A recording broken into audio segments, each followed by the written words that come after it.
She wore red, not the soft kind, not burgundy or rose, crimson, like she wanted blood. The candlelight made her skin look warm, her smile sincere. It wasn't. Her hand lingered on my shoulder longer than usual as she whispered, "This night will change everything." I thought she meant the surprise party, or the chef she flew in from Florence, or the 12 guests watching us from behind champagne flutes, my brother seated directly across from me. But when dessert arrived, she stood. Glasses clinked, laughter died down, and all eyes turned to her, to us. She cleared her throat, then dropped the bomb. "I'm pregnant," she said, glowing.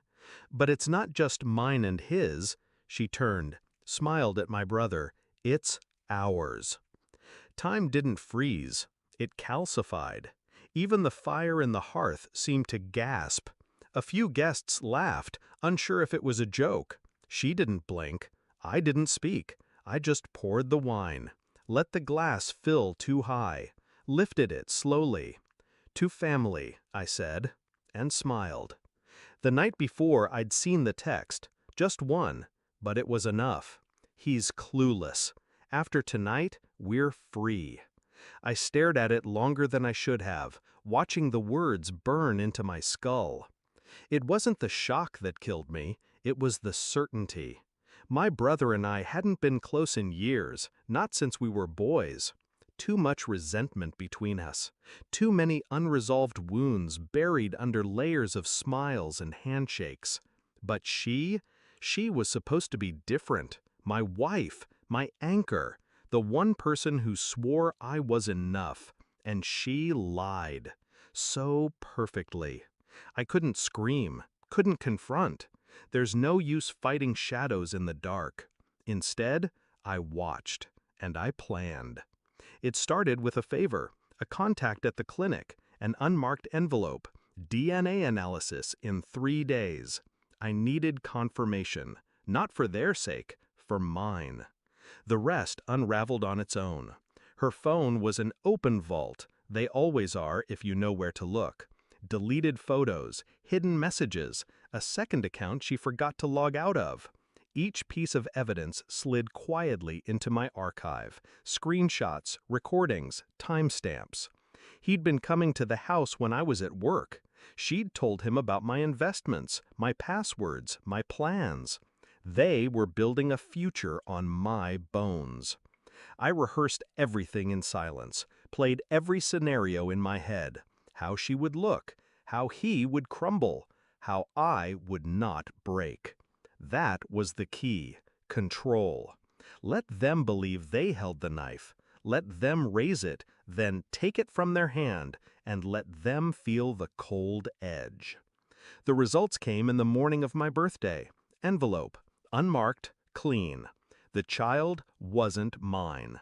Not a chance. 0.00% probability. I stared at that number until it became a shape. Then I folded the paper, placed it in my jacket pocket, and went downstairs for breakfast. She was humming, cooking eggs, wearing my shirt. I kissed her cheek, told her I loved her, and I meant it. Not the love we once had, the love of a predator for the trap it's about to spring. Back at the dinner table after her big reveal, the room went quiet. A few guests looked to me for a reaction, maybe a breakdown, a slammed chair, tears. But I just stood, raised my glass, and said, "To family." A beat. Then I pulled out the envelope. "Also," I added, "since we're all sharing, I got a gift today too." I unfolded the document slowly, held it up like a priest reading the last rites. Paternity test. Took it just to be sure. Turns out, I'm not the father. I turned to my brother. "Congratulations." He went pale. She blinked. Once, twice, then reached for the paper like touching it would change it. I stepped back. "Oh, and one more thing," I added, pulling out a second folder. "This contains a full transcript of your messages. Yours too, James.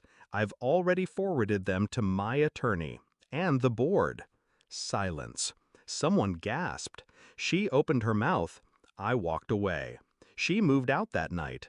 He didn't go with her. Cowards never do.